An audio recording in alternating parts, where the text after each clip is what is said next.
내 친구 잘못되면 니들 전부 오늘이 제삿날이야. 어둠 속에서 낮게 깔린 목소리가 골목을 훑었습니다. 조폭 3명이 동시에 뒤돌아봤고 가로등 아래 여자 한 명이 서 있었어요. 뭐야? 친구 찾겠다고 여자 혼자 왔어? 야, 예쁘게 생겼네. 오빠들이 도와줄까? 남자들이 낄낄거리며 서로 눈짓을 주고받았습니다. 마지막으로 묻는다. 내 친구 어디 있어? 송희 씨의 목소리는 낮았지만 단단하게 골목에 박혔어요. 아이고 무서워라. 예쁜 애가 왜 이렇게 무섭게 굴어? 친구, 네 친구가 누군데?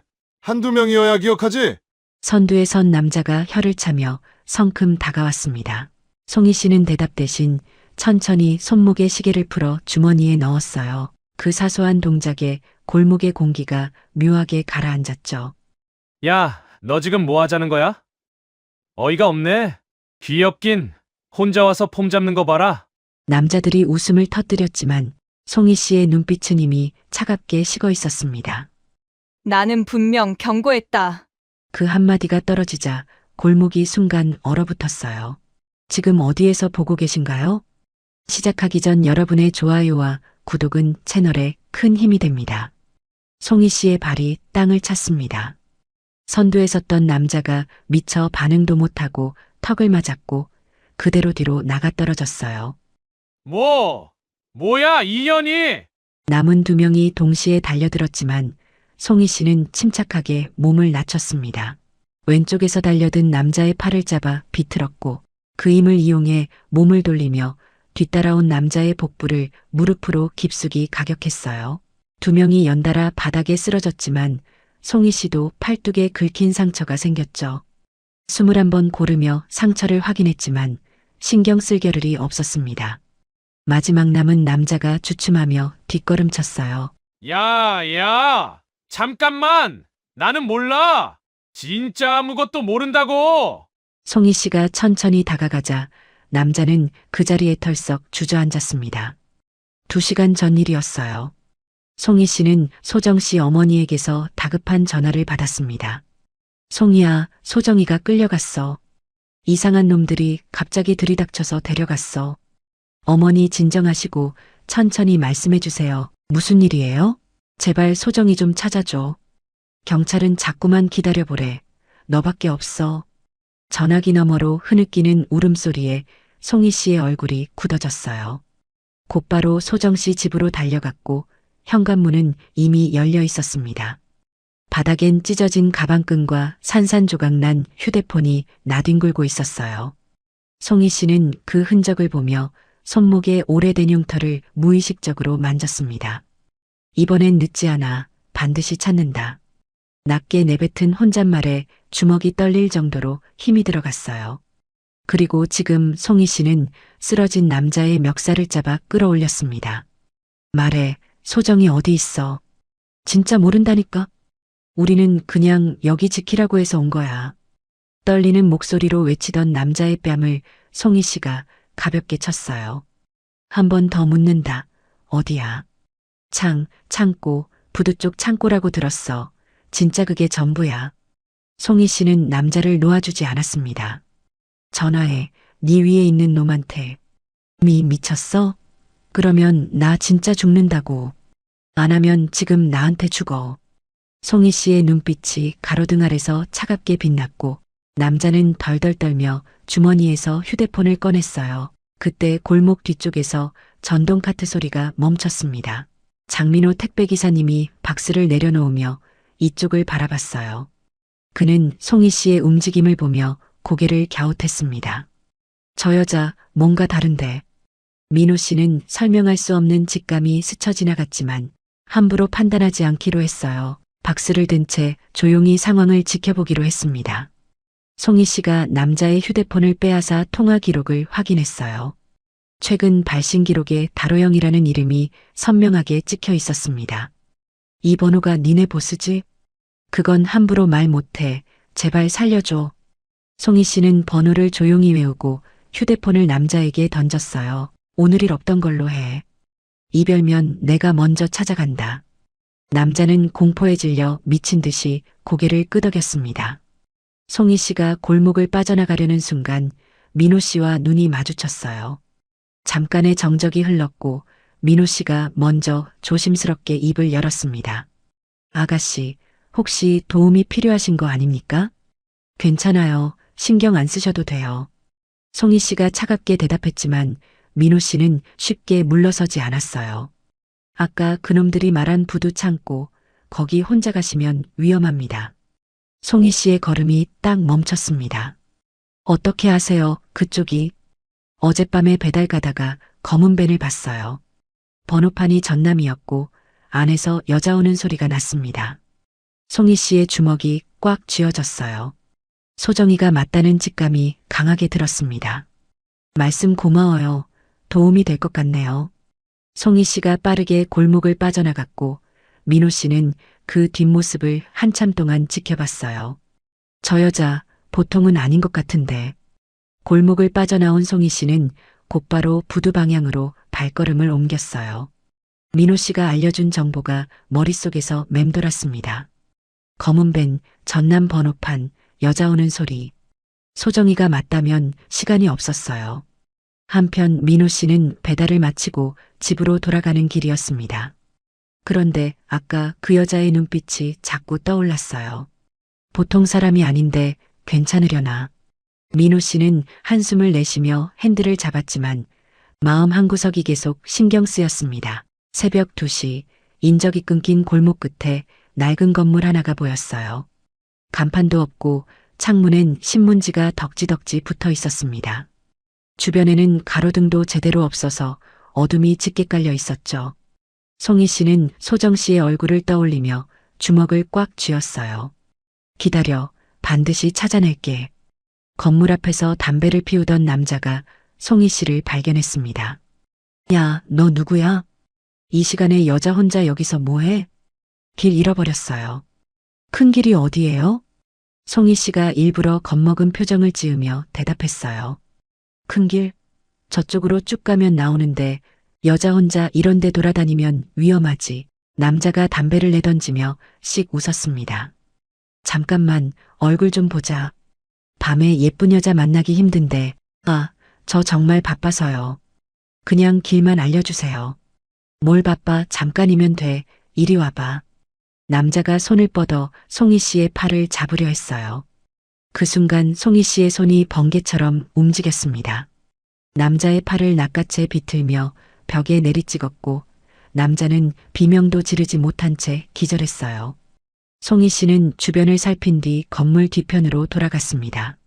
녹슨 비상계단을 타고 2층으로 올라갔고 창틀을 조심스럽게 밀자 삐걱거리는 소리와 함께 열렸어요. 안으로 들어서자 퀴퀴한 담배 냄새와 축축한 공기가 코를 찔렀습니다. 사무실은 이미 비워져 있었고 바닥엔 담배꽁초와 소주병이 어지럽게 나뒹굴었죠. 송희 씨는 손전등을 켜고 책상 서랍을 하나씩 열어봤어요. 영수증뭉치와 찢어진 메모지 사이에서 해외 송금 내역서가 나왔습니다. 금액은 5천만 원, 수취인은 영어로 적혀 있었고 국가명은 동남아시아 쪽이었어요. 이건 단순 납치가 아니네. 송희 씨는 낮게 중얼거리며 쓰레기통을 뒤졌습니다. 구겨진 종이 한 장을 펼쳐보니 사람 이름과 나이, 몸무게까지 빼곡히 적힌 리스트였어요. 소정이라는 이름 옆에 빨간 펜으로 동그라미가 선명하게 쳐져 있었죠. 이것들이 사람을 물건처럼 취급해? 송희 씨의 손이 부르르 떨렸습니다.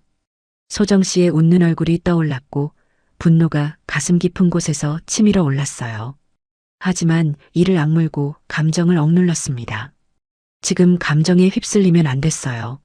리스트 하단에는 이틀 후 오후 11시라는 시간이 적혀 있었고 그 옆에 선적이라는 글자가 선명했습니다.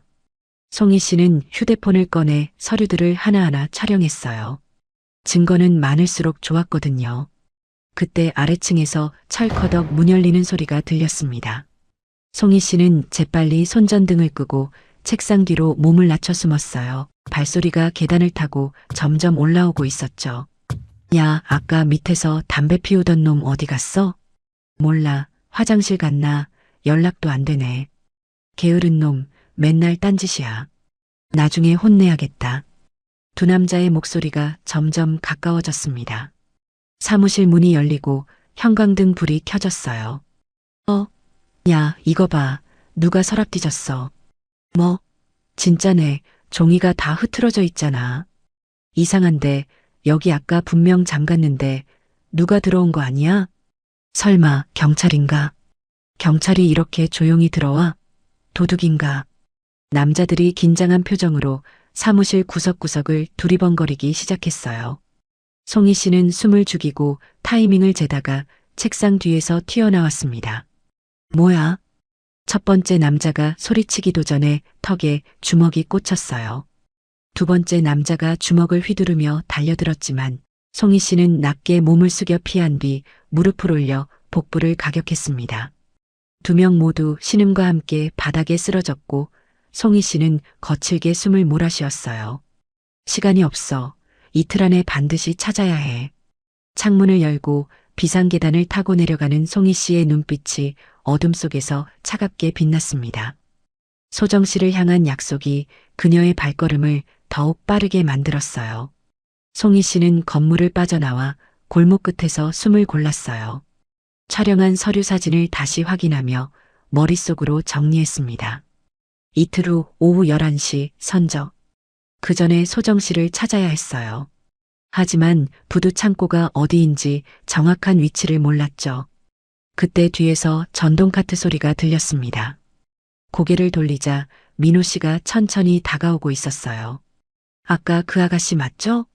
송희 씨는 경계하는 눈빛으로 민호 씨를 바라봤습니다. 왜 따라오신 거예요? 따라온 건 아니고 배달 마치고 돌아가는 길인데 마침 보여서요. 민호 씨가 카트에서 내리며 말했어요. 아까부터 계속 신경이 쓰이더라고요. 혼자서 위험한 일 하시는 것 같아서. 송희 씨는 대답 없이 돌아서려 했지만 민호 씨가 먼저 입을 열었습니다. 그 창고, 제가 위치를 알아요. 송희 씨의 발걸음이 멈췄어요. 뭐라고요? 어젯밤에 검은 밴을 본 곳이요. 부두 3번 창고 쪽이었어요. 거기 원래 폐창고인데 요즘 들어 사람들이 드나들더라고요. 민호 씨의 말에 송희 씨가 완전히 몸을 돌렸습니다. 확실해요? 확실해요. 배달 다니면서 그쪽을 자주 지나거든요. 낮에는 조용한데 밤만 되면 차들이 들어와요. 송희 씨는 잠시 민호 씨를 살폈어요. 이 사람이 왜 이렇게까지 도와주려는 건지 의문이 들었습니다. 왜 도와주시는 거예요? 저 같은 모르는 사람을. 민호 씨는 잠깐 말을 멈췄다가 낮게 대답했어요. 그냥 어젯밤에 그 울음소리가 자꾸 귓가에 맴돌아서요. 신고를 했어야 하는데 못했거든요. 민호 씨의 눈빛에 후회가 어렸습니다. 그래서 아가씨가 그 여자분을 찾으려는 거라면 조금이라도 도움이 되고 싶었어요. 송희 씨는 민호 씨의 진심을 느꼈어요. 거짓말하는 눈빛이 아니었습니다. 고마워요. 근데 위험한 일이에요. 아저씨까지 엮이시면 안 돼요. 알아요. 그래도 위치 정도는 알려드릴 수 있잖아요. 민호 씨가 주머니에서 작은 수첩을 꺼내 지도를 그리기 시작했어요. 여기서 부두 쪽으로 쭉 가시면 삼거리가 나와요. 거기서 왼쪽으로 꺾으면 폐창고 3개가 나란히 있는데 제일 안쪽이 3번 창고예요. 송희 씨는 지도를 받아들며 고개를 끄덕였습니다. 그리고 하나 더요. 민호 씨가 목소리를 낮췄어요. 그 창고 주변에 감시하는 놈들이 있어요. 낮에는 2~3명, 밤에는 더 많아지더라고요. 정문으로는 못 들어가요. 뒷길이 있어요? 창고 뒤쪽에 담장이 낮은 곳이 있어요. 거기로 넘어가면 될 거예요. 민호 씨의 말이 굉장히 구체적이었습니다. 송희 씨는 다시 한번 민호 씨를 바라봤어요. 아저씨, 혹시 예전에 무슨 일 하셨어요? 민호 씨는 잠깐 웃음을 지었습니다. 옛날에 군대에서 좀 굴렀어요. 지금은 그냥 택배 기사지만. 대답은 짧았지만 송희 씨는 그 말 속에 담긴 무게를 느꼈어요. 아까 골목에서 자신의 움직임을 읽어낸 것도 그래서였구나 싶었죠. 군대요? 네, 오래전 일이에요. 지금은 상관없는 이야기고. 민호 씨가 화제를 돌리듯 카트에 다시 올라탔습니다. 아가씨, 조심하세요. 그 사람들 보통이 아니에요. 알아요. 걱정 마세요. 송희 씨가 짧게 대답했지만 민호 씨는 쉽게 떠나지 않았어요. 혹시 일이 잘 안 풀리면 여기로 연락해요. 민호 씨가 수첩에서 종이 한 장을 찢어 번호를 적어 건넸습니다. 필요 없어요. 그래도 가지고 계세요. 혼자서 다 하려고 하지 마시고. 민호 씨의 목소리에 진심이 담겨 있었어요. 송희 씨는 잠시 망설이다가 종이를 받아 주머니에 넣었습니다. 고마워요, 아저씨. 고맙긴요. 그 친구분 꼭 찾으시길 바랍니다. 민호 씨가 전동 카트를 몰고 사라졌고 송희 씨는 지도를 다시 펼쳐봤어요. 부두 3번 창고. 소정 씨가 거기 있을 가능성이 높았습니다. 송희 씨는 주먹을 꽉 쥐며 발걸음을 옮겼어요. 어둠 속에서 그녀의 눈빛이 단단하게 빛났습니다. 소정아, 기다려. 이번엔 꼭 데리러 갈게. 다음 날 오후 송희 씨는 부두 3번 창고 근처에 도착했어요. 민호 씨가 알려준 대로 폐창고 3개가 나란히 서 있었고 제일 안쪽 건물 앞에 검은 밴이 주차되어 있었습니다. 번호판 앞자리는 전남이었어요. 송희 씨의 심장이 빠르게 뛰기 시작했습니다. 찾았다. 창고 정문 앞에는 남자 4명이 담배를 피우며 서성거리고 있었어요. 예상보다 많았습니다. 송희 씨는 창고 뒤편으로 돌아가 담장이 낮은 곳을 찾았어요. 낡은 철망을 넘어 창고 뒷문에 도착했을 때 안에서 여자의 신음소리가 희미하게 들렸습니다. 송희 씨의 눈빛이 순간 흔들렸어요. 소정이? 문을 살짝 밀자 삐걱거리는 소리와 함께 열렸습니다. 안으로 들어서는 순간 뒤에서 인기척이 느껴졌어요. 야, 너 누구야? 돌아보니 젊은 남자가 쇠파이프를 들고 서 있었습니다. 강희성 씨였어요. 얼굴에 겁이 가득했지만 목소리는 억지로 힘을 주고 있었죠. 여기 어떻게 들어온 거야? 대답 안 해? 송희 씨는 대답 대신 한 발 다가갔어요. 소정이라는 여자 어디 있어? 소정? 모르는데 그런 이름 처음 들어. 희성 씨의 목소리가 떨리고 있었습니다. 송희 씨는 그 떨림을 놓치지 않았어요. 거짓말하지 마. 방금 여자 신음소리 들었어. 그건 몰라. 나는 그냥 밖에서 지키라고 해서. 그때 창고 안쪽에서 고함이 터졌어요. 희성아, 뭐하냐? 왜 시끄러워? 발소리와 함께 덩치 큰 남자 2명이 나타났습니다. 눈빛이 사나웠고 손에는 강목을 들고 있었어요. 야, 이년 뭐야? 형, 갑자기 뒤에서 나타났어요. 희성 씨가 다급하게 대답했습니다. 덩치 큰 남자가 송희 씨를 위아래로 훑으며 씩 웃었어요. 여자가 혼자 여기까지? 대단하네. 근데 잘못 찾아왔어. 그러게, 예쁘장한 게 왜 여길 기어들어온 거야? 소정이 내놔. 그러면 조용히 갈게. 송희 씨의 목소리는 차갑고 단단했습니다. 이년 봐라. 협박을 해? 덩치 큰 남자가 강목을 휘두르며 달려들었어요. 송희 씨는 몸을 낮춰 피하면서 남자의 팔꿈치를 강하게 쳤습니다. 강목이 바닥에 떨어졌고 송희 씨는 그 틈을 놓치지 않고 남자의 무릎을 걷어찼어요. 으악! 남자가 비명을 지르며 쓰러졌습니다. 2번째 남자가 뒤에서 덮쳤어요. 송희 씨의 목을 팔로 감아 조이려 했습니다. 숨이 막혔지만 송희 씨는 침착하게 남자의 새끼발가락을 밟으며 팔꿈치로 옆구리를 가격했어요. 남자가 신음을 흘리며 팔을 풀었고 송희 씨는 돌아서며 턱에 주먹을 꽂았습니다. 2번째 남자도 바닥에 쓰러졌어요. 희성 씨만 남았습니다. 그는 쇠파이프를 든 채 벌벌 떨고 있었어요. 너 대체 뭐야? 뭐 하는 사람이야? 송희 씨가 천천히 다가갔습니다. 말해, 소정이 어디 있어? 나는 진짜 몰라. 위에서 시키는 대로만 했다고. 위가 누구야? 희성 씨의 얼굴이 하얗게 질렸어요. 딸, 다로형이요. 최다로, 그 사람이 전부 지시해요. 송희 씨는 희성 씨의 멱살을 잡아 벽에 밀어붙였습니다. 최다로가 어디 있어? 여기 안 있어요. 다른 데서 연락만 해요. 희성 씨의 눈에 눈물이 고였어요. 제발 살려주세요. 나는 그냥 돈 때문에 여기 발 담근 거예요. 진짜 나쁜 짓은 안 했어요. 송희 씨는 희성 씨의 눈을 들여다봤습니다. 거짓말하는 눈빛이 아니었어요. 소정이가 어디 있는지 정말 몰라? 진짜 몰라요.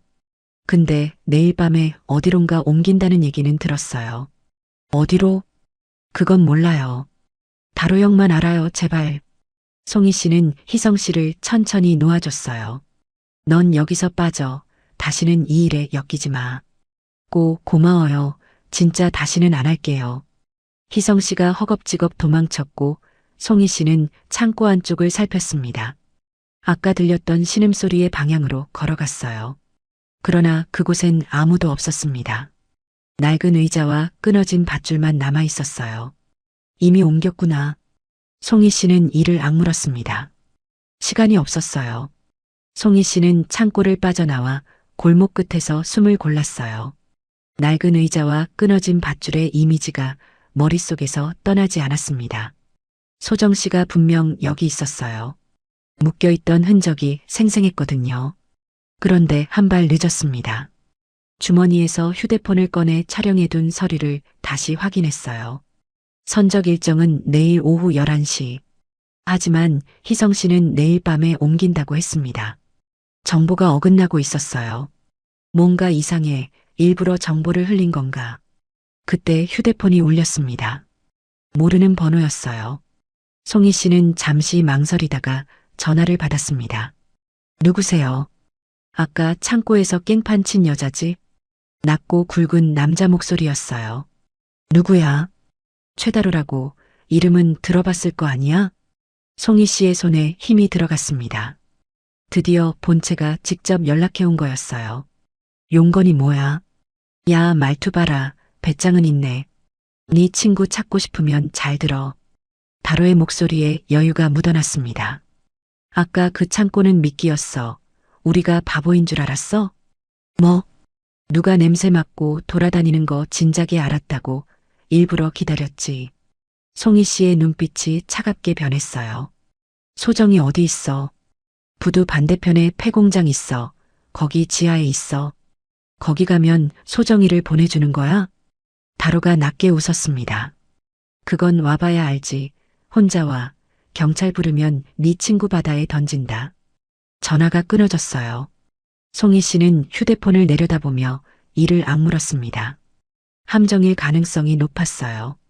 하지만 전화기를 쥔 손이 떨렸습니다. 소정 씨의 얼굴이 떠올랐어요. 대학 시절 힘들 때마다 옆에서 웃어주던 친구. 너는 항상 너무 혼자 짊어지려고 해. 나한테도 기대. 그 말이 귓가에 맴돌았습니다. 송희 씨는 손목의 흉터를 무의식적으로 만졌어요. 이번엔 늦지 않아. 소정아, 조금만 버텨. 함정이어도 가야 했습니다. 민호 씨가 준 종이를 꺼내 번호를 눌렀어요. 여보세요? 아저씨, 저예요. 어제 골목에서 만난 사람. 아, 아가씨, 무슨 일이에요? 목소리가 좀 떨리는데. 부두 반대편에 폐공장이 어디 있는지 아세요? 민호 씨가 잠시 침묵했습니다. 알아요. 근데 거기 왜요? 거기 더 위험한 곳이에요. 최다로한테 직접 연락이 왔어요. 친구가 거기 있대요. 그자가 직접요? 그거 100% 함정이에요. 너무 수상해요. 알아요. 그래도 가야 해요. 안 가면 소정이가 위험해요. 민호 씨가 깊은 한숨을 내쉬었어요. 아가씨, 잠깐만요. 제가 그쪽 지리를 좀 아는데 혼자 가시면 절대 안 돼요. 아저씨까지 위험해지면 안 돼요. 듣고만 있을 수가 없어요. 제가 길이라도 안내해 드릴게요. 싸우는 건 못해도 그 정도는 할 수 있어요. 민호 씨의 목소리에 단단한 결의가 느껴졌습니다. 송희 씨는 잠시 망설이다가 대답했어요. 고마워요. 아저씨, 부두 입구에서 만나요. 부두 입구에 도착하자 민호 씨가 낡은 트럭을 몰고 와 있었습니다. 타세요. 제가 뒷길로 데려다 줄게요. 송희 씨가 조수석에 오르자 트럭이 어둠 속으로 출발했어요. 그 폐공장, 예전에 수산물 가공하던 곳인데 몇 년 전에 망했어요. 지하에 냉동 창고가 있어요. 냉동 창고요? 네, 사람 가둬두기 딱 좋아요. 소리도 안 새고 밖에서는 절대 몰라요. 송희 씨의 표정이 굳어졌습니다. 아저씨, 그런 걸 어떻게 알아요? 민호 씨가 잠시 침묵했어요. 옛날에 비슷한 곳에서 작전한 적이 있어요. 아주 오래전 일이지만 송희 씨는 민호 씨를 바라봤습니다. 아저씨, 정말 그냥 택배 기사예요? 민호 씨가 씁쓸하게 웃었어요. 지금은 그래요. 예전엔 좀 달랐지만 지금은 그냥 평범하게 살고 싶은 사람이에요. 더 이상 묻지 않았습니다. 지금은 그게 중요한 게 아니었어요. 트럭이 폐공장 근처에 멈췄습니다. 여기서 내리세요. 저 건물 뒤쪽으로 돌아가면 지하로 내려가는 계단이 있어요. 고마워요, 아저씨. 조심하세요, 아가씨. 무슨 일 생기면 바로 연락해요. 송희 씨가 고개를 끄덕이고 트럭에서 내렸어요.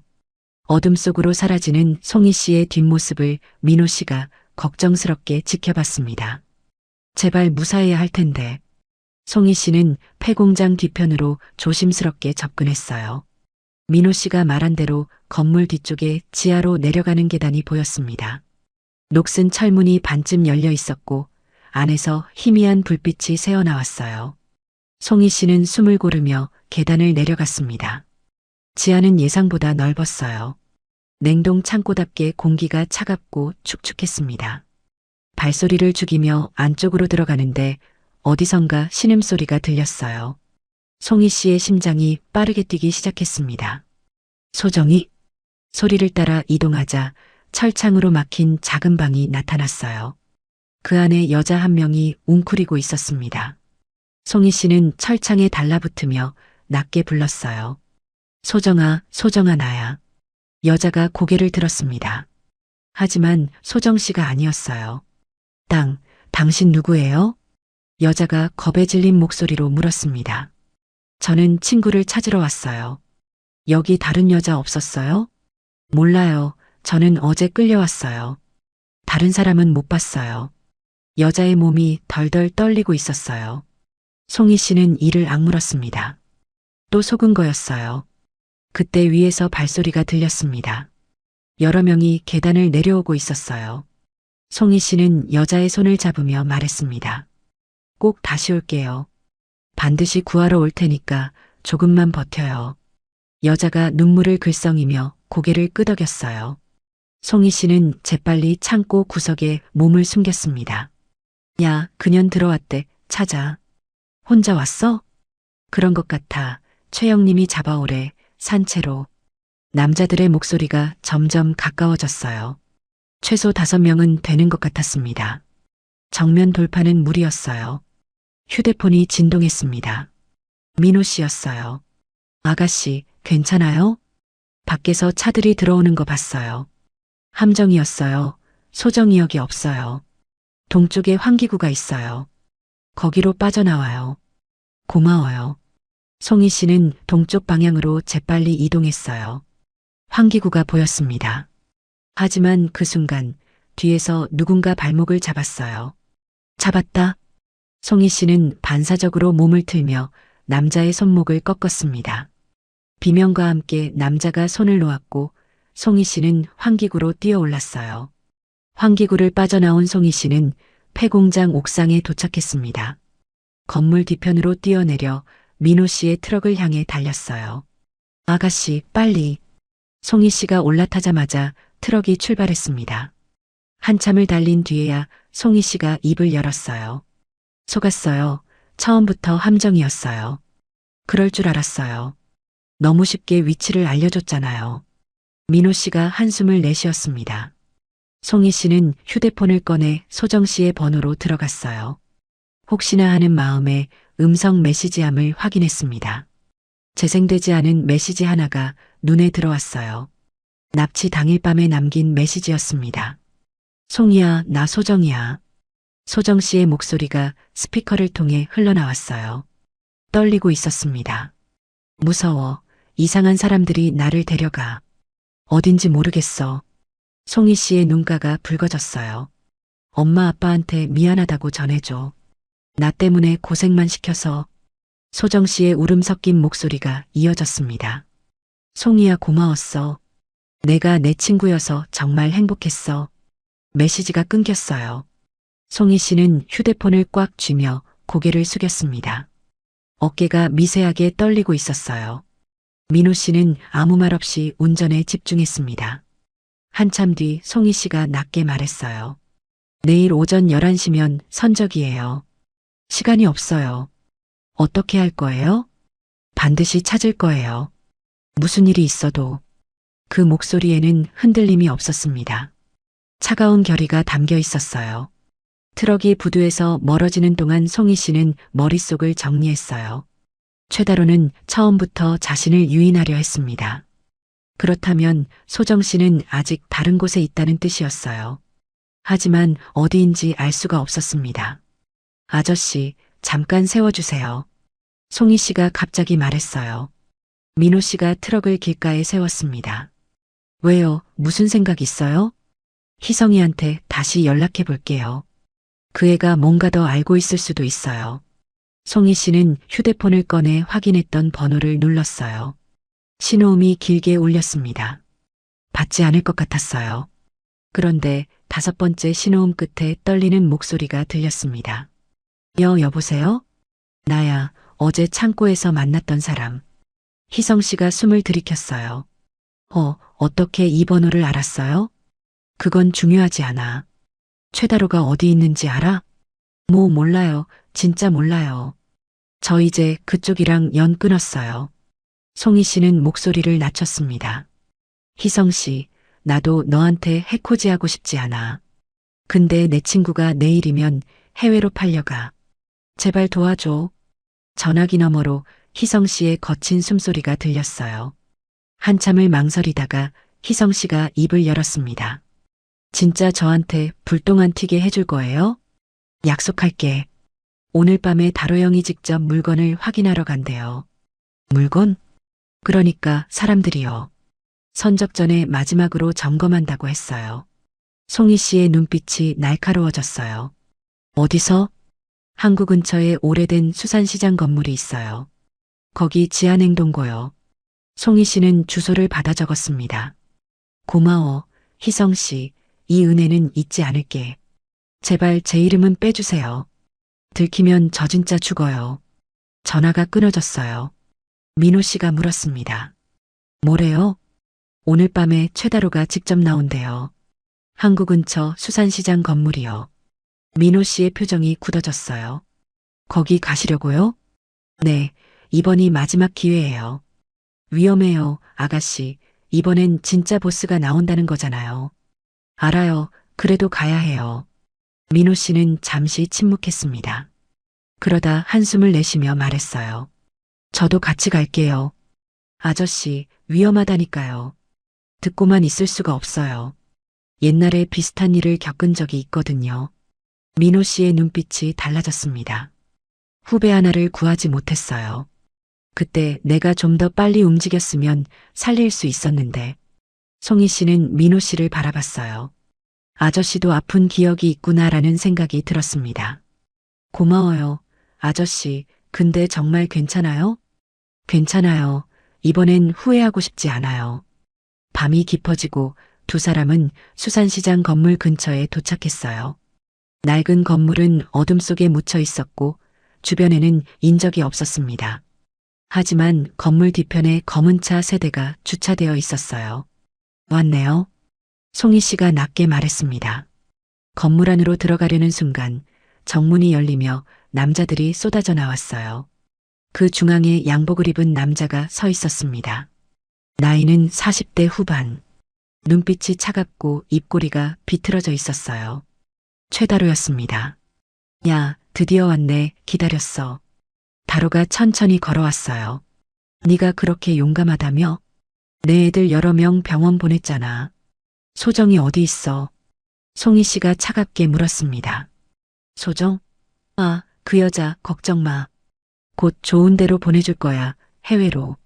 다로가 낮게 웃었어요. 근데 너 정체가 뭐야? 그냥 일반인은 아닌 것 같은데. 송희 씨는 대답하지 않았습니다. 다로가 손가락을 튕겼어요. 잡아.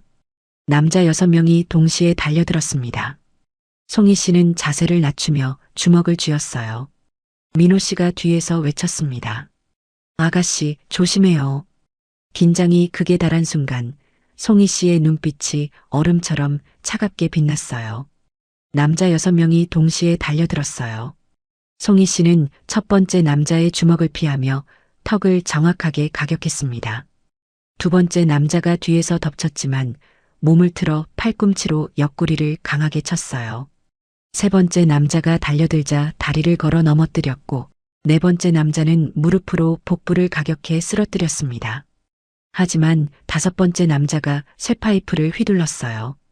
피하려 했지만 어깨를 스쳤습니다. 날카로운 통증이 퍼졌고 송이 씨가 잠깐 균형을 잃은 사이 여섯 번째 남자가 뒤에서 목을 감아 조였어요. 잡았다. 2년. 숨이 막혔습니다. 송이 씨는 남자의 팔을 풀려고 발버둥 쳤지만 쉽게 풀리지 않았어요. 시야가 흐려지기 시작했습니다. 그때 뒤에서 둔탁한 소리가 들렸어요.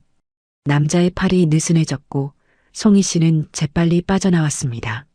돌아보니 민호 씨가 나무 판자를 들고 서 있었어요. 아가씨, 괜찮아요? 고마워요. 아저씨, 덕분에 살았어요. 송이 씨가 거칠게 숨을 몰아쉬며 대답했습니다. 하지만 안심할 상황이 아니었어요. 건물 안에서 남자들이 더 몰려나왔거든요. 10명이 훌쩍 넘었습니다. 최다로가 느릿하게 박수를 치며 웃었어요. 야, 대단하네. 진짜 대단해. 내 애들 6을 혼자서 쓰러뜨리다니. 다로가 손짓하자 남자들이 두 사람을 빠르게 포위했습니다. 근데 여기까지야. 아무리 잘 싸워도 15명은 모시기지. 송이 씨는 빠르게 주변을 살폈어요. 탈출로가 보이지 않았습니다. 민호 씨를 보니 이마에서 피가 흐르고 있었어요. 아까 싸우다가 다친 것 같았습니다. 아저씨, 괜찮아요? 괜찮아요. 이 정도쯤이야. 걱정 마세요. 민호 씨가 억지로 웃었지만 상태가 좋지 않아 보였어요. 다로가 천천히 다가왔습니다. 너 정체가 뭐야?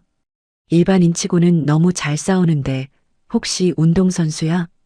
그건 네가 알 바 아니야. 송이 씨가 차갑게 대답했어요. 야, 입은 살았네. 좋아. 그럼 천천히 알아내지 뭐. 다로가 손짓하자 남자 2명이 송이 씨의 팔을 거칠게 잡았습니다.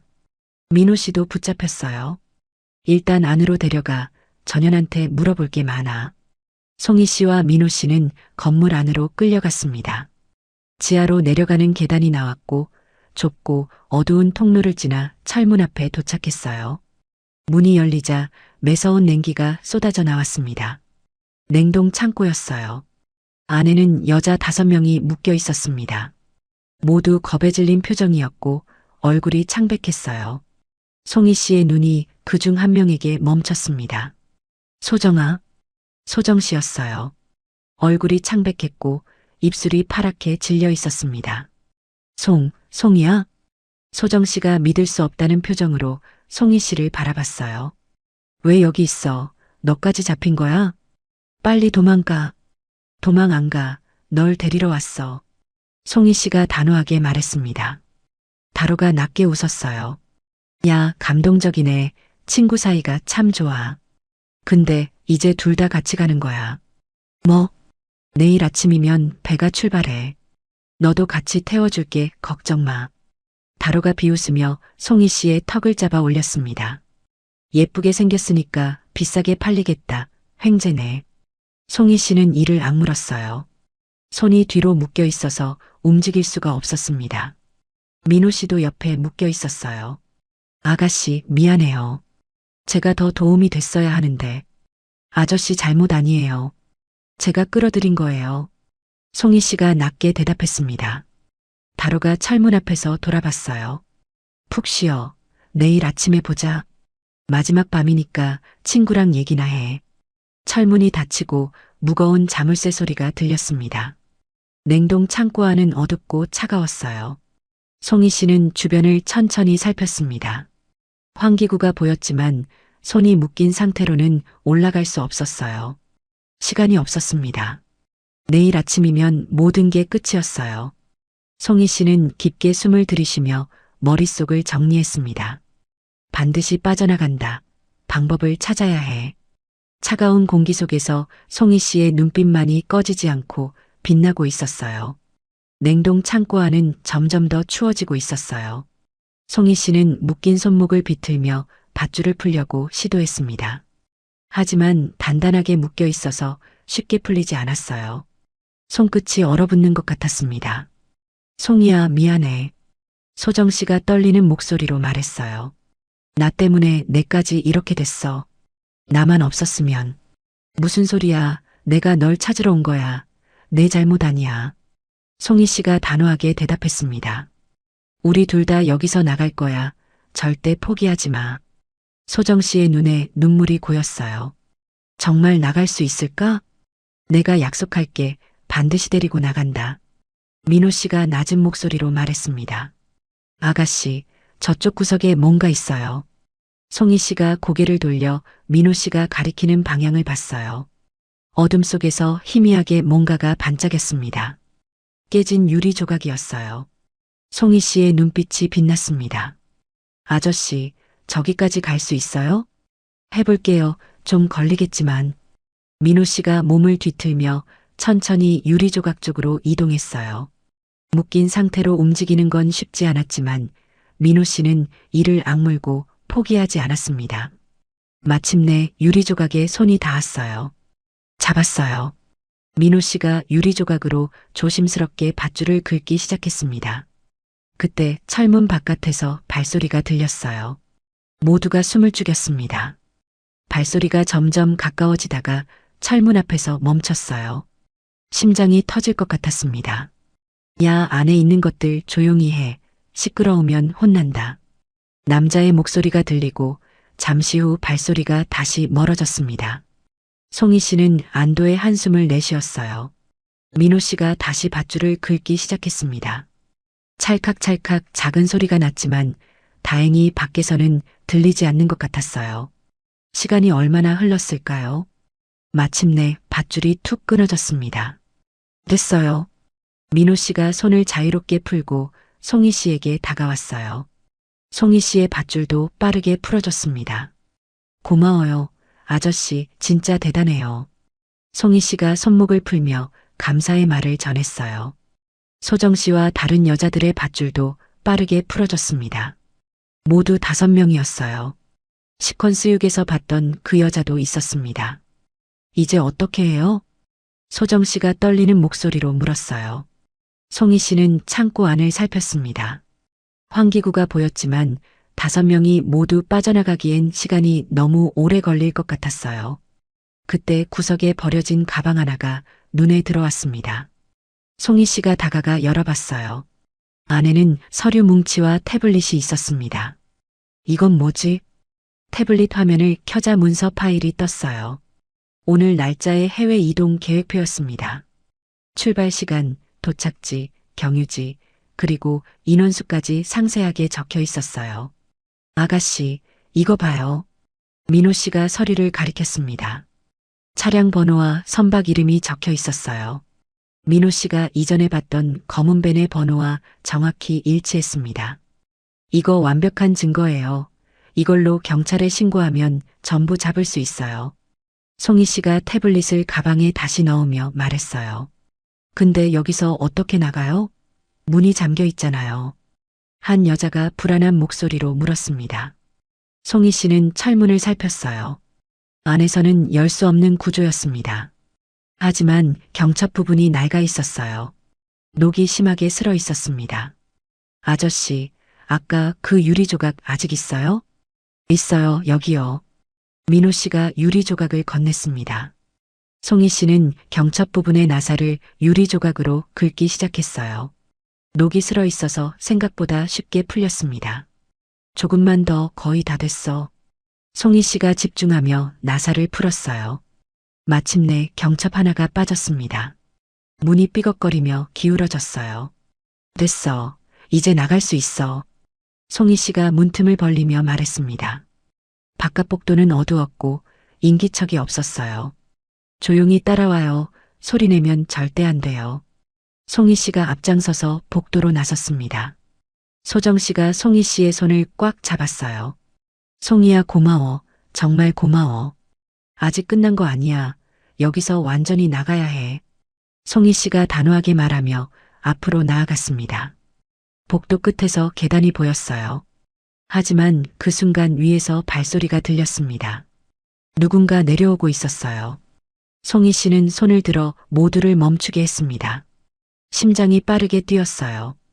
탈출까지 단 한 걸음이었습니다. 송희 씨는 손짓으로 모두를 벽 쪽으로 붙게 했습니다. 소정 씨가 송희 씨의 팔을 잡으며 떨리는 목소리로 물었어요. 송희야, 어떡해? 괜찮아, 내가 처리할게. 조용히 있어. 계단에서 남자 한 명이 내려왔습니다. 휴대폰을 보며 걷고 있어서 주변을 살피지 않았어요. 송희 씨가 재빨리 움직여 남자의 목을 감아 조였습니다. 몇 초 만에 남자가 힘없이 쓰러졌어요. 빨리 올라가요. 송희 씨가 낮게 말하며 계단을 올라갔습니다. 1층으로 올라오자 출구가 보였어요. 하지만 그 앞에 남자 3명이 서 있었습니다. 송희 씨는 옆에 있는 작은 문으로 모두를 이끌었어요. 좁은 통로를 지나 뒷문이 나왔습니다. 송희 씨가 문 손잡이를 잡는 순간 뒤에서 박수 소리가 울렸어요. 어디 가려고? 파티는 이제 시작인데. 돌아보니 최다로가 서 있었습니다. 양옆에 남자 10명 이상이 함께였어요. 야, 대단하네. 냉동 창고에서 어떻게 나온 거야? 다로가 천천히 다가왔습니다. 문 잠갔는데 설마 경첩을 뜯은 거야? 머리도 좋네. 닥쳐, 비켜. 송희 씨가 차갑게 대답했어요. 비켜? 야, 지금 상황 파악이 안 돼? 넌 쥐덫에 걸린 쥐야. 다로가 낮게 웃었습니다. 송희 씨는 소정 씨와 다른 여자들을 뒤로 밀며 앞을 막아섰어요. 소정아, 뒤에 있어. 송희야, 너무 위험해. 도망가자. 괜찮아, 내가 막을게. 걱정하지 마. 다로가 고개를 갸웃하며 물었습니다. 너 진짜 뭐하는 년이야? 아까부터 이상하더라고. 왜, 궁금해? 솔직히 좀 궁금하지. 일반인이 내 애들을 저렇게 패? 말이 안 되잖아. 송희 씨는 침묵으로 대답했어요. 다로가 주머니에서 휴대폰을 꺼냈습니다. 그래서 알아봤어. 내 정체, 돈 좀 썼지. 시간 낭비했네. 그럴까? 송희, 34세, 민간 보안 컨설턴트. 근데 재밌는 게 있더라고. 송희 씨의 눈빛이 살짝 흔들렸어요. 군 기록을 뒤져봤는데 내 전적이 전부 삭제돼 있어. 다로가 씩 웃었습니다. 삭제된 기록, 그게 뭘 의미하는지 알아? 특수부대야, 그것도 아무나 못 들어가는데. 민호 씨가 긴장한 표정으로 송희 씨를 바라봤어요. 아가씨, 설마. 송희 씨는 민호 씨를 보지 않고 다로만 응시했습니다. 조금 더 파봤지. 아는 사람한테 부탁했어.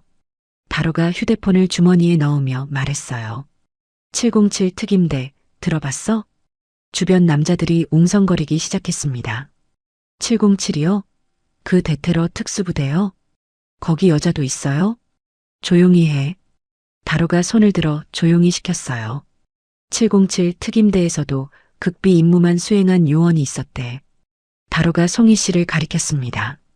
코드명 블랙, 전설처럼 불렸다더라고. 임무 기록이 전부 삭제된 유령 같은 존재.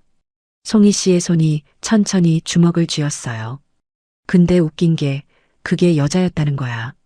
그리고 몇 년 전에 전역했대. 다로가 비웃으며 물었습니다. 맞지? 내가 그 블랙이지? 송희 씨는 대답 대신 주머니에서 검은 가죽 장갑을 꺼냈어요. 천천히, 아주 천천히 장갑을 끼기 시작했습니다. 그 단순한 동작에 주변 공기가 무겁게 가라앉았어요. 다로의 웃음이 서서히 사라졌습니다. 야, 뭐해? 왜 갑자기 분위기가 이래? 남자들도 한 발 뒤로 물러섰어요. 뭐야, 왜 다들 쫄아있어? 여자 하나잖아. 다로가 소리쳤지만 그의 목소리에도 긴장이 묻어났습니다. 송희 씨가 천천히 고개를 들었어요. 눈빛이 완전히 달라져 있었습니다. 차갑고 날카롭고 감정이라곤 찾아볼 수 없었어요. 마치 다른 사람 같았습니다. 맞아. 송희 씨가 낮게 말했어요. 나 블랙이야. 공기가 얼어붙었습니다. 그래서 뭐 어쩔 건데? 다로의 얼굴에서 완전히 여유가 사라졌어요. 야, 뭘 멍하니 서 있어. 당장 잡아. 다로가 다급하게 소리쳤습니다. 남자들이 우르르 달려들었어요. 하지만 송이 씨의 눈빛은 전혀 흔들리지 않았습니다. 오히려 입꼬리가 살짝 올라갔어요. 좋아, 제대로 한번 해볼까? 남자 3명이 동시에 달려들었어요. 야, 전연자 봐. 여자 하나 못 잡으면 다 죽는다. 송이 씨는 첫 번째 남자의 주먹을 손목으로 쳐내며 턱을 올려쳤습니다. 남자가 비명도 지르지 못하고 뒤로 나가 떨어졌어요. 뭐야, 왜 이렇게 빨라? 두 번째 남자가 옆에서 덮쳤지만 송이 씨는 몸을 낮춰 피하며 무릎으로 복부를 깊숙이 가격했습니다. 세 번째 남자가 뒤에서 목을 잡으려 했어요. 송이 씨는 뒤도 보지 않고 팔꿈치로 얼굴을 강타했습니다. 코뼈가 부러지는 소리와 함께 남자가 쓰러졌어요. 3명 모두 5초 만에 바닥에 나뒹굴었습니다. 뭐야, 저년 뭐야? 어떻게 저렇게 빨라? 사람 맞아? 남자들이 당황하며 뒷걸음쳤어요. 다로가 얼굴을 붉히며 소리쳤습니다. 뭐해, 이 멍청한 것들아, 한꺼번에 덤벼. 여자 하나 못 잡으면 니들 전부 내가 죽인다. 남자 7명이 동시에 우르르 달려들었어요. 하지만 송이 씨의 움직임은 완전히 달랐습니다. 군더더기가 없었어요. 첫 번째 남자의 팔을 잡아 비틀며 두 번째 남자에게 던졌습니다. 2명이 함께 엉켜나가 떨어졌어요. 야, 비켜, 내가 한다. 세 번째 남자가 쇠파이프를 휘둘렀습니다. 송이 씨는 한 발 옆으로 피하며 남자의 손목을 잡아 꺾었어요. 아! 손목이. 쇠파이프가 바닥에 떨어졌고 송이 씨가 그걸 집어들었습니다. 전염 무기 들었다. 조심해. 네 번째 남자가 주먹을 휘둘렀어요. 송이 씨는 쇠파이프로 팔을 쳐내며 옆구리를 가격했습니다. 5번째, 6번째 남자가 동시에 달려들었어요. 잡았다. 하지만 송이 씨는 낮게 몸을 숙여 한 명의 다리를 걸어 넘어뜨리고 일어서며 다른 한 명의 턱을 쇠파이프로 올려쳤습니다. 마지막 남자가 뒤에서 덮쳤지만 송이 씨는 뒤로 팔꿈치를 날려 명치를 정확히 맞췄어요. 7명 모두 10초 안에 바닥에 쓰러졌습니다. 민호 씨가 너클 잃고 중얼거렸어요. 저게 707 특임대 실력인가? 말로만 듣던 게 진짜였네. 소정 씨가 두 손으로 입을 막으며 떨렸습니다. 송이야, 너 진짜 저런 사람이었어? 다로의 얼굴이 하얗게 질렸어요. 니 미쳤어. 진짜 707이었어. 진짜로. 그의 손이 떨리고 있었습니다. 야, 뭐해. 남은 놈들 전부 덤벼. 죽기 싫으면 전연 잡아. 하지만 남은 남자들은 움직이지 않았어요. 공포에 질려 서로 눈치만 보고 있었습니다. 송이 씨가 천천히 다로를 향해 걸어갔어요. 이제 너 차례야. 가까이 오지 마. 내가 누군지 알아? 다로가 뒷걸음치며 소리쳤습니다. 나 전라도에서 손 안 닿는 데 없어. 날 건드리면 넌 끝이야. 그래. 그럼 한번 해보든가. 송이 씨가 한 발 더 다가갔어요. 다로가 품에서 칼을 꺼냈습니다. 야, 진짜야. 한 발만 더 오면 찔러. 그 칼로 뭘 하게? 송이 씨가 비웃으며 말했어요. 네가 칼 꺼내는 동안 내가 몇 번을 움직일 수 있는지 알아? 다로의 손이 더 심하게 떨렸습니다. 형님, 도망가세요. 저희가 막을게요. 남자 하나가 외쳤지만 다로는 이미 패닉 상태였어요. 닥쳐, 다 쓸모없는 것들. 다로가 칼을 휘두르며 송이 씨에게 달려들었습니다. 송이 씨는 가볍게 옆으로 피하며 다로의 손목을 잡았어요. 강하게 비틀자 칼이 바닥에 떨어졌습니다. 아! 송이 씨가 다로의 팔을 뒤로 꺾어 바닥에 내리눌렀어요. 끝났어. 다로가 얼굴을 바닥에 처박힌 채 발버둥쳤습니다. 나라, 너네가 누군지 알아? 놓으라고. 닥쳐. 송이 씨가 차갑게 말하며 팔을 더 세게 꺾었어요. 다로가 비명을 질렀습니다. 그때 멀리서 사이렌 소리가 들렸어요. 민호 씨가 휴대폰을 들고 말했습니다. 경찰 불렀어요. 아까 탈출할 때 신고해뒀어요. 송희 씨가 고개를 끄덕였어요. 고마워요, 아저씨. 소정 씨가 달려와 송희 씨를 끌어안았습니다. 송희야, 고마워. 정말 고마워. 울지 마. 이제 끝났어. 송희 씨가 소정 씨의 등을 토닥이며 낮게 말했어요. 사이렌 소리가 점점 가까워지고 있었습니다. 경찰차 여러 대가 건물 앞에 멈췄어요. 문이 열리며 경찰들이 쏟아져 들어왔습니다. 움직이지 마. 전원 손들어. 총을 겨눈 경찰 수십 명이 사방을 포위했어요. 송희 씨는 다로에 팔을 놓고 천천히 손을 들었습니다. 저쪽에 인신매매 피해자들 있어요. 여자 5명이요. 송희 씨가 경찰에게 말했어요. 지하 냉동 창고에 갇혀 있었어요. 빨리 확인해 주세요. 경찰 한 명이 무전기로 보고했습니다. 피해자 확인 요청. 지하로 인원 보내라. 긴급이다. 다른 경찰들이 다로와 남은 조폭들을 수갑으로 묶었어요. 야, 이거 나. 이것들이. 나 최다로야. 다로가 발버둥 치며 소리쳤습니다. 변호사 불러. 당장 변호사 불러. 경찰이 차갑게 대답했어요. 조용히 해. 인신매매의 감금, 폭행, 불법 해외 송출. 너 이제 완전히 끝났어. 뭐? 아니야, 나는 아무것도 안 했어. 다 밑에 놈들이 한 거야. 그건 조서에서 얘기해. 지금은 닥치고 따라와. 다로의 얼굴이 새하얗게 질렸습니다. 민호 씨가 송희 씨에게 다가왔어요. 아가씨, 괜찮아요? 어디 다친 데 없어요? 네, 괜찮아요. 아저씨야말로 이마에 피났는데. 이거요? 이 정도는 아무것도 아니에요. 옛날에 더한 것도 많았어요. 민호 씨가 손을 저으며 웃었습니다. 근데 진짜 대단하더라고요. 707 특임대가 뭔지 오늘 확실히 알았어요. 옛날 일이에요. 지금은 그냥 평범하게 살고 싶은 사람이에요. 송희 씨가 짧게 대답했어요. 평범하다고요? 아가씨 같은 사람이 평범해요? 민호 씨가 피식 웃었습니다. 저도 군대 좀 굴러봤지만 저런 실력은 처음 봤어요. 경찰 한 명이 송희 씨에게 다가왔어요. 실례지만 신원 확인 좀 해도 될까요? 송희입니다. 피해자 박소정 씨의 친구예요. 네, 혹시 이 상황을 어떻게 알게 되셨어요? 소정 씨 부모님께 연락받고 찾으러 왔어요. 혼자서요? 이 위험한 곳을? 경찰이 의아한 표정을 지었습니다. 친구니까요. 자세한 건 조서에서 말씀드릴게요. 경찰이 고개를 끄덕이며 물러났어요. 소정 씨가 송희 씨에게 다가와 손을 꽉 잡았습니다. 송희야, 나 진짜 무서웠어. 다시는 못 볼 줄 알았어. 바보야, 내가 널 어떻게 두고 가. 우리 약속했잖아. 무슨 약속? 소정 씨가 눈물을 글썽이며 물었어요. 대학 때 했잖아. 뭐가 됐든 서로 지켜주기로. 그 약속 기억하고 있었어? 당연하지. 난 약속 아니죠. 특히 너랑 한 약속은. 송희 씨가 소정 씨를 다시 끌어안았습니다. 소정 씨가 송희 씨의 어깨에 얼굴을 묻고 울었어요. 고마워, 송희야. 정말 고마워.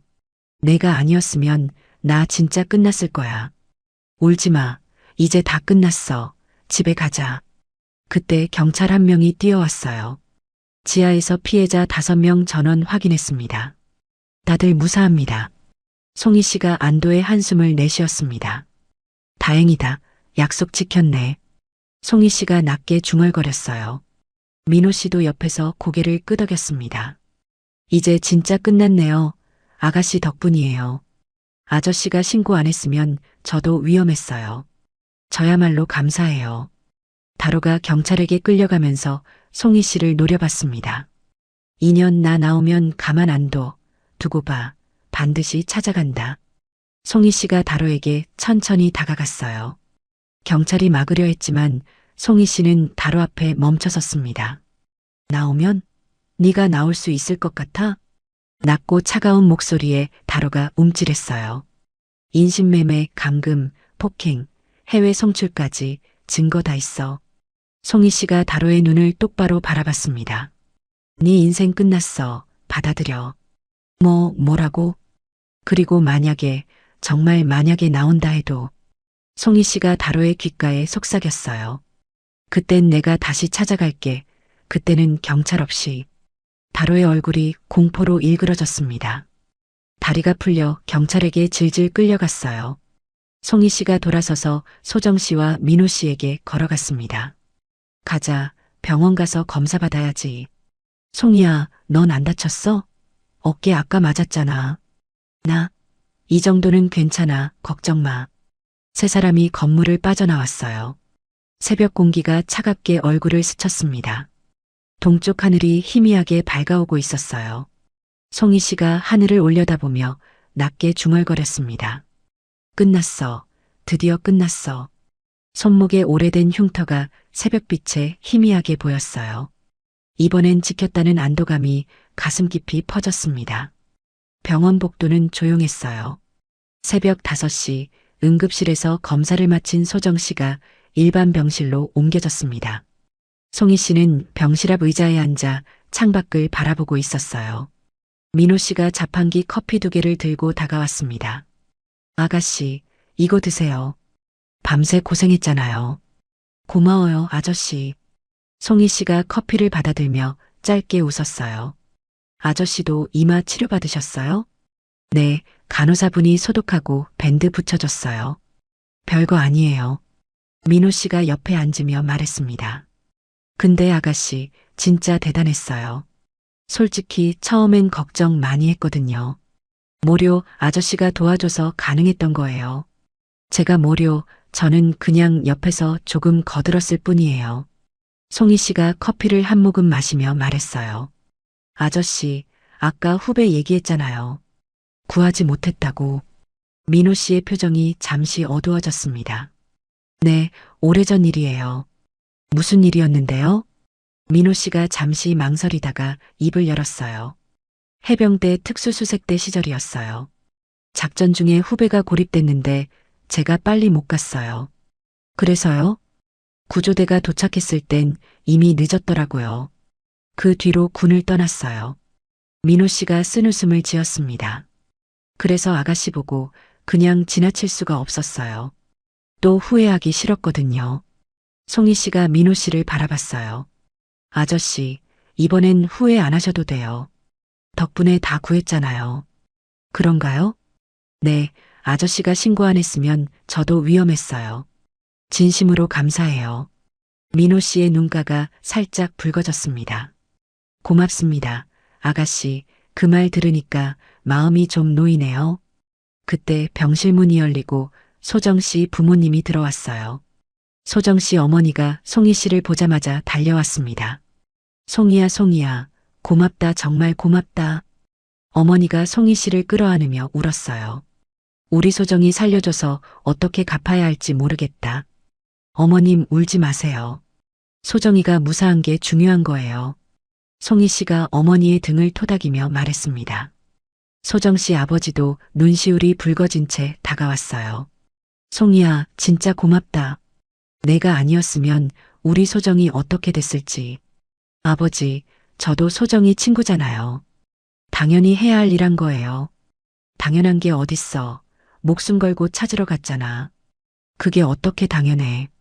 아버지가 고개를 숙이며 눈물을 훔쳤습니다. 병실 안에서 소정 씨가 송희 씨를 불렀어요. 송희야, 들어와.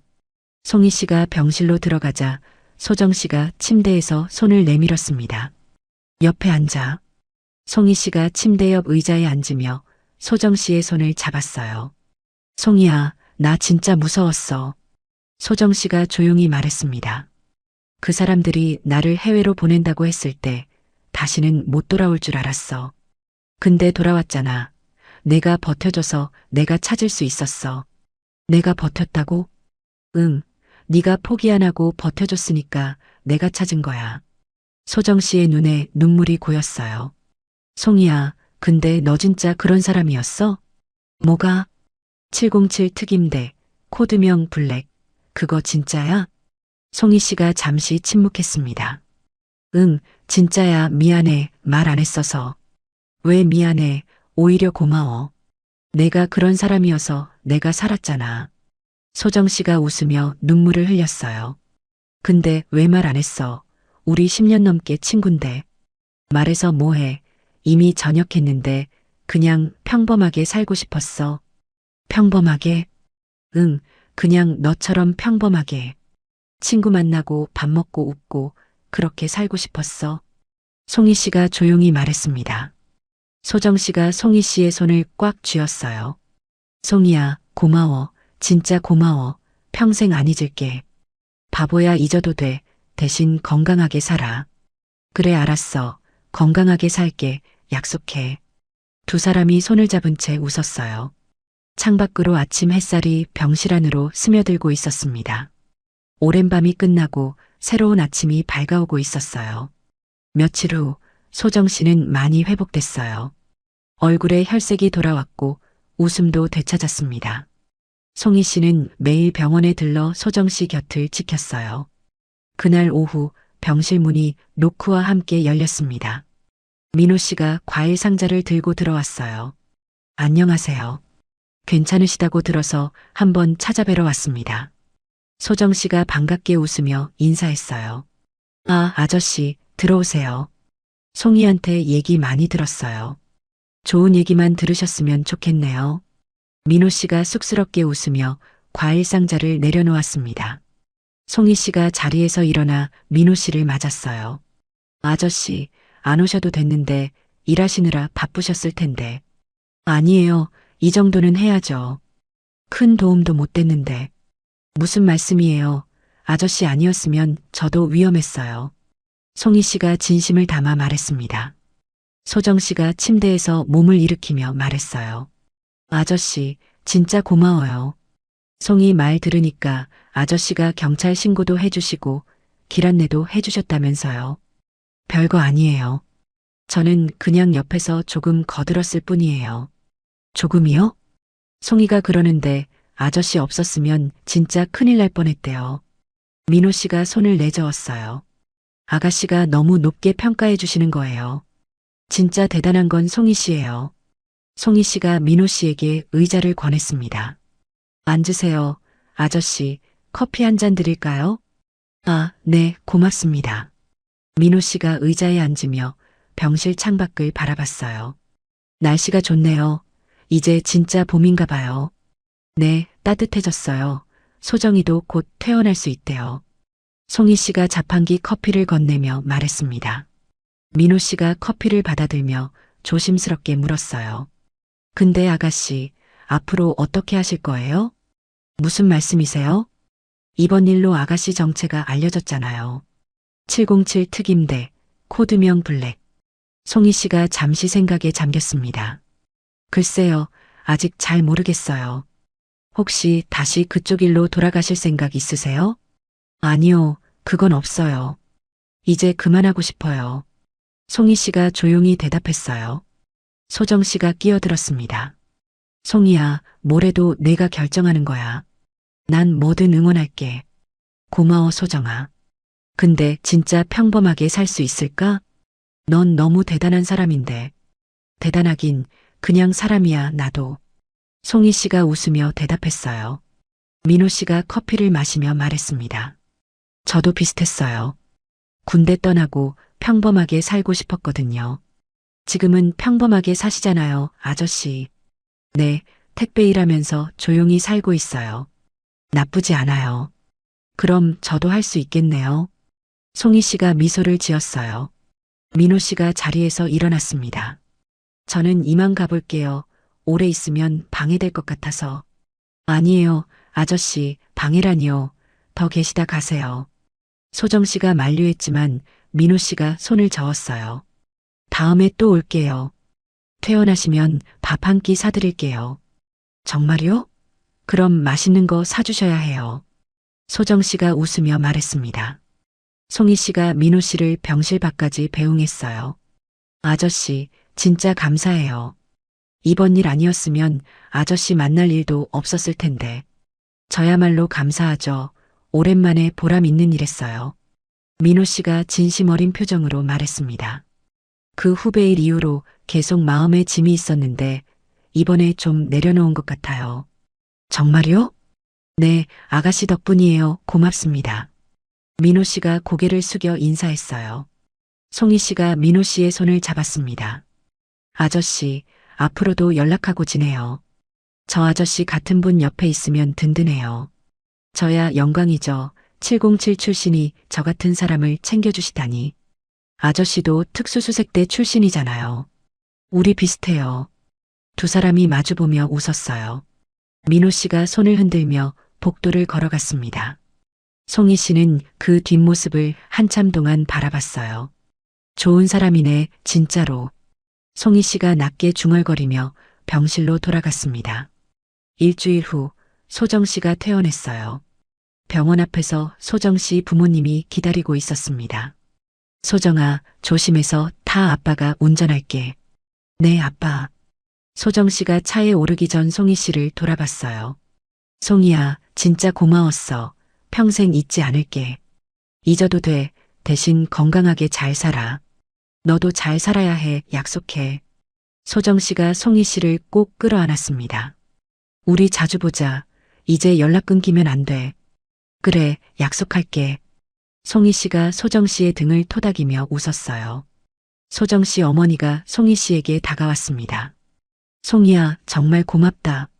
우리 소정이 살려줘서 뭐라 감사해야 할지 모르겠다. 어머니, 그만 우세요. 소정이가 무사한 게 제일 중요한 거예요. 그래도 내 은혜는 평생 잊지 않을게. 우리 집에 자주 놀러와. 네, 어머니, 꼭 갈게요. 송희 씨가 웃으며 대답했어요. 차가 떠나고 송희 씨는 한참 동안 그 자리에 서 있었습니다. 바람이 불어 머리카락을 흩날렸어요. 송희 씨는 하늘을 올려다보며 깊게 숨을 들이쉬었습니다. 끝났구나, 진짜로.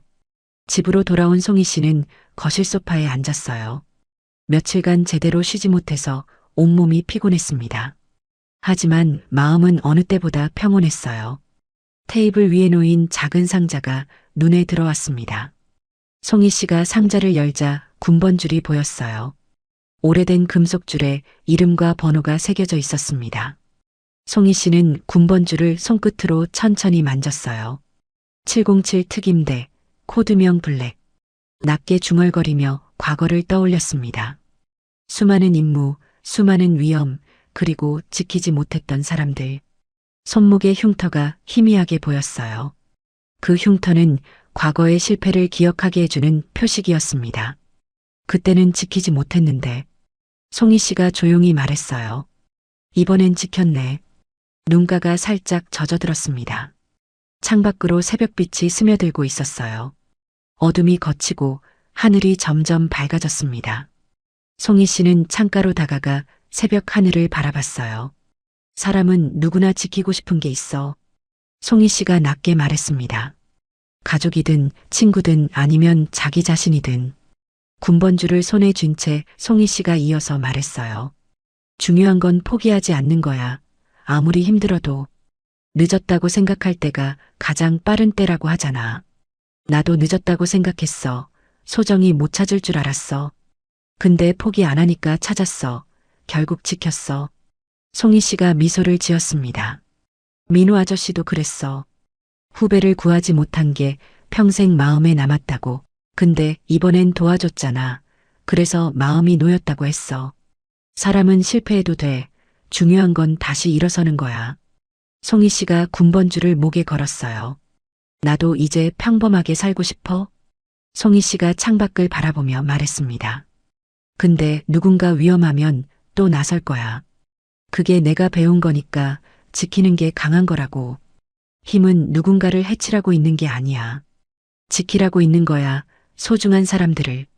새벽해가 떠오르며 창문을 환하게 비췄어요. 송희 씨의 얼굴에도 따뜻한 빛이 내려앉았습니다. 소정아, 잘 살아. 나도 잘 살게. 송희 씨가 웃으며 말했어요. 이번엔 꼭 지켜냈네. 다음에도 지킬 수 있겠지. 송희 씨는 소파에 앉아 눈을 감았습니다. 오랜만에 마음이 편안했어요. 창밖으로 새들이 지저귀는 소리가 들렸습니다. 새로운 아침이 밝아오고 있었어요. 어둠이 지나고 빛이 찾아온 것처럼 송희 씨의 마음에도 평화가 찾아왔습니다. 여러분, 오늘 이야기 어떠셨나요? 힘든 일이 있어도 포기하지 마세요. 지키고 싶은 사람이 있다면 끝까지 포기하지 않는 게 진짜 강한 거예요. 여러분도 소중한 사람들 꼭 지키시길 바랍니다. 지금까지 시청해 주셔서 감사합니다. 감동기억 채널이었습니다.